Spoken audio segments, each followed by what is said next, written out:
ಮುಂದಿನ ಜನ್ಮದಲ್ಲಿ ದ್ವಾಪರ ಯುಗದಲ್ಲಿ ಪ್ರದ್ಯುಮ್ನ ನಿರ್ವಹಿಸದಿಂದ ನಿನ್ನ ಪತಿಯನ್ನು ಕರುಣಿಸುತ್ತದೆ. ಅಲ್ಲಿಯವರೆಗೆ ನಿನ್ನ ಪತಿಯ ಧ್ಯಾನದಲ್ಲಿ ನಿರ್ಧಳಾಗಿರು. ನಿನಗೆ ಮಂಗಳವಾಗಿ ಹೋಗಿ ಬಾ. ಆಗಲಿ ಪರಮಾತ್ಮ.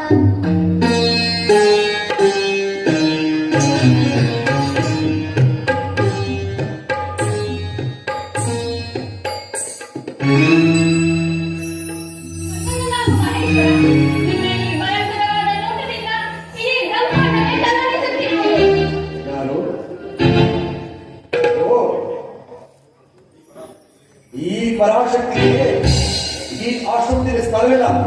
ಹೊರಡು. ಅಂದಿನ ಆನಂದವನ್ನು ಮರುಕಳಿಸಿ ಆ ದೇವಿಯ ಗರ್ಭವನ್ನು ಪ್ರತಿಷ್ಠೆ ಮಾಡಬೇಕೆಂದು ಬಂದಿರುವೆನು. ಆ ಸತಿಯ ಬೇಕೆ ನಿನಗೇಕೆ? ಹೊರಡುವೆಯೋ? ತೊಲಗು. ಇಲ್ಲವಾದರೆ ನಾನೇ ಹೊರಡುವೆನು.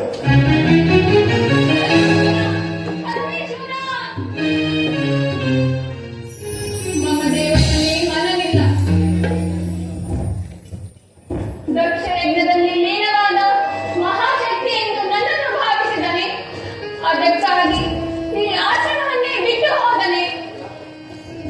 ಇರಲಿ, ಅವನು ತಾನಾಗಿಯೇ ಇಲ್ಲಿಗೆ ಬರುವಂತೆ ಮಾಡುವೆ.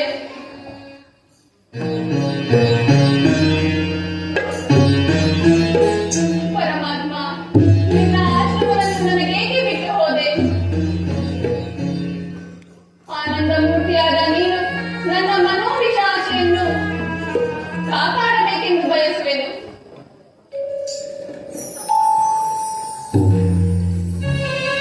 ಅದು ಯಾರು ಸನ್ಯಾಸಿಯು ಕಾಷಾಯ ವಸ್ತ್ರಧಾರಿಯಾಗಿ ಇತ್ತಲೇ ಬರುತ್ತಿರುವರಲ್ಲ?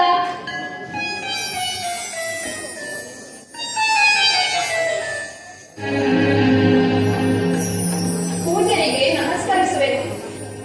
ಓಂ ಶ್ರೀ. ನೀನಾರು ಸತಿ ಸರ್ವಮಂಗಳಿ ಅಂತ ಮಂಗಳಕರವಾದ ನಿನಗೆ ಈ ಅರಣ್ಯವಾಸದಲ್ಲಿ ಮನವೇಕೆ? ಸಾಗಿ ಮಹೇಶ್ವರನಲ್ಲಿ ಮನ ಮಾಡಿ ಮನೆ ಮನೆಗಳನ್ನು ತ್ಯಜಿಸಿ ಬಂದಿರುವೆ. ಬಂದರೆ ಪರಶಿವನು ಬಯಲಾದನು. ಭಯದಲ್ಲಿ ಬಾಯಿಟ್ಟರೆ ಬರುವನಾದೆನ್ನು ಮಹಾದೇವನು. ಬಾ ಎಂದರೆ ಬರುವನು, ಬರಬೇಡ ಎಂದರೆ ಹೋಗುವನು. ಬಾಯಿ ತುಂಬ ಹೊಗಳಿ ಕರೆದರೆ ನನ್ನೆಯ ಮೇಲೆ ಇವತ್ತು ಬಯಲಲ್ಲಿ ವಾಸಿಸುವ ಆ ಪರಶಿವನ ವಿಚಾರವು ಬಲ್ಲದವನಿಗಲ್ಲದೆ ಒಳಗವನಿಗೆ ತಿಳಿಯದು. ಆ ಪರಶಿವನನ್ನು ಹಿಂದೆ ಎಲ್ಲಾದರೂ ನೋಡಿರುವೆಯಾ? ನೋಡುವುದೇ.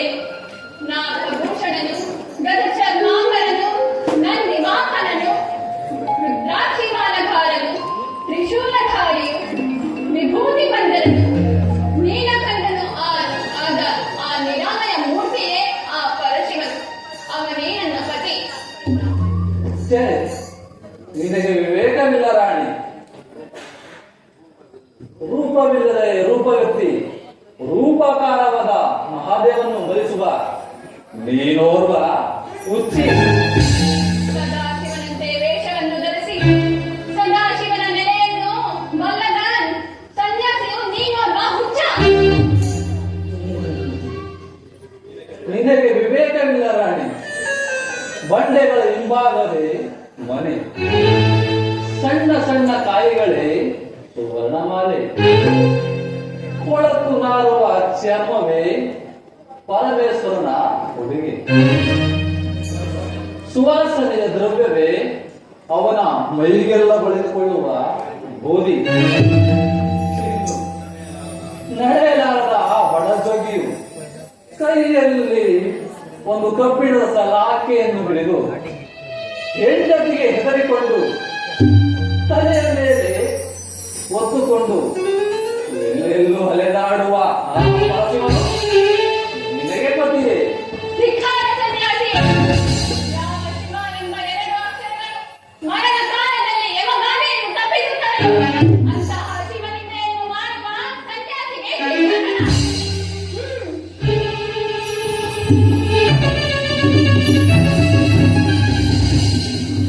ಇದು ನನ್ನ ಪತಿ ಶಿವನನ್ನು ರಕ್ಷಣೆಗಾಗಿ ಬಿಟ್ಟು ಹೋಗಿರುವ ಈ ತ್ರಿಶೂಲದಿಂದ ಪ್ರಾಯಶ್ಚಿತ್ತ ಮಾಡುವೆನು.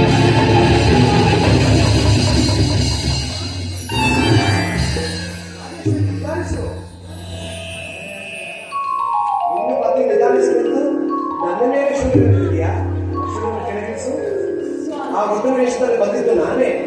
ನೀವೇ ನನ್ನ ಅಪರಾಧವನ್ನು ಕ್ಷಮಿಸಿ.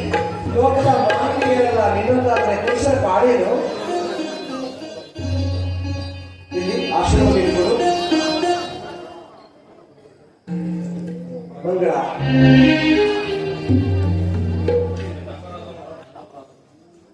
ನನ್ನ ಅಪರಾಧವನ್ನು ಮನ್ನಿಸಿ ದೇವ.